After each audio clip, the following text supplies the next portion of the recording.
જય શ્રી કૃષ્ણ. ચાલો સાંભળીએ પવિત્ર પુરુષોત્તમ માસ નિમિત્તે પુરુષોત્તમ માસની દાનફળની વાર્તા. એક ગામમાં પટેલ પટલાણી રહે.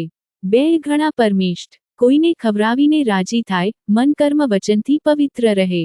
સંતાનમાં એક દીકરો, એ પણ મા બાપ જેવો પરગજુ અને પરોપકારી, પ્રભુથી ડરીને ચાલનારો.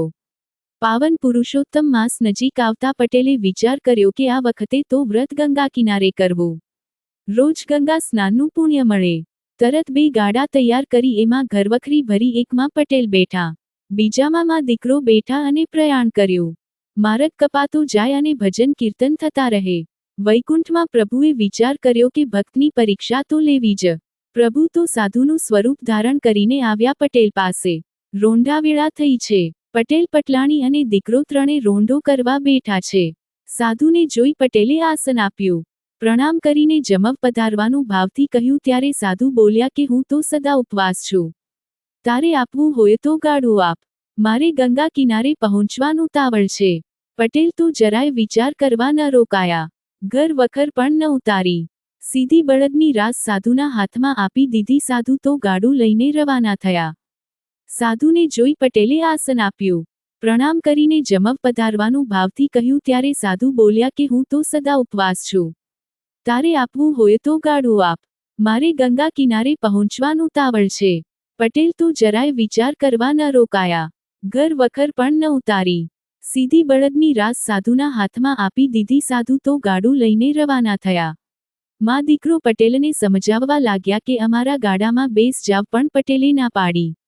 બોલ્યા કે તમત મારે આગળ વધશો. તમારી પાછળ જ આવું છું. મા દીકરો ગાડું લઈને આગળ વધ્યા. પટેલ પાછળ ચાલ્યા આવે છે. ચાલતા ચાલતા પ્રભુના ગુણવાન ગાય છે. એમાં એવા ડૂબી ગયા કે રસ્તો ભૂલી ગયા. પટેલ ભૂલા પડ્યા. જઈ ચડ્યા અધોર જંગલમાં. ત્યાં નથી પાણી કે નથી ફળ. તો પટેલ હિંમત હાર્યા વગર ચાલતા જ રહ્યા. અન્ન જળ વગર 3 દિવસ વીતી ગયા. ચાલવાની શક્તિ ન રહી. ત્યારે પટેલ એક વૃક્ષ નીચે થાક ખાવા બેઠા. ત્યાં તો પબાગ કરતું એક મોટું ફળ પડ્યું. પટેલે તો જિંદગીમાં કદી આવું ફળ જોયું ન હતું. ભૂખ લાગી છે પણ અજાણ્યું ફળ ખવાય કઈ રીતે અને અધોર જંગલમાં આ ફળ વિશે પૂછવું કોને? પટેલે તો ફળ પછેડીના છેડે બાંધ્યું અને આગળ વધ્યા. આગળ જતા જીર્ણ શીર્ણ શિવાલય આવ્યું. પટેલે વિચાર કર્યો કે ભોળાનાથને જ પૂછી લઉં. પટેલ તો શિવાલયમાં જઈને બેસી ગયા. 3 દિવસ ભૂખ્યા તરસ્યા શિવજીને યાદ કરતા રહ્યા ત્યારે શિવજી પ્રગટ થયા. પટેલ તો શિવજીના ચરણમાં ઢળી પડ્યા. શિવજીએ વરદાન માંગવા કહ્યું ત્યારે પટેલ બોલ્યા કે આ ફળ ખવાય કે નહીં? ભોળાનાથ હસીને બોલ્યા કે આ ફળ વિશે તો હું પણ કાંઈ જાણતો નથી, ચાલો વિષ્ણુને જઈને પૂછીએ. શિવજીની ઈચ્છા આ બહાને પટેલને વિષ્ણુના દર્શન કરાવવાની હતી. શિવજી તો પટેલને લઈને વિષ્ણુલોકમાં આવ્યા. પ્રભુના દર્શન થતાં જ પટેલની આંખમાંથી દડ દડ આંસુ વહેવા લાગ્યા.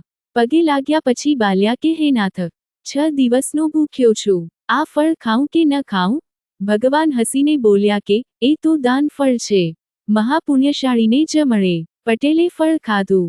ફળ ખાતા જ 32 કોઠે દીવા થયા. ત્યાં જ પટેલની નજર પોતાના ગાડા પર પડી. પાસે બીજું ગાડું પડ્યું છે. એમાં પટલાણી અને દીકરો બેઠા છે.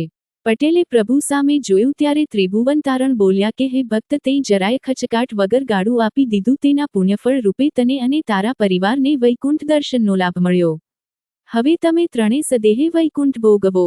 અમૃત માસે સ્નાન ધ્યાન કરી કરે જે દાન વૈકુંઠ સદેહે ભોગવે, રહે સાથ ભગવાન. હે પુરુષોત્તમ રાય, તમે જેવા પટેલ અને એના પરિવાર ફળ્યા એવા સૌને ફળ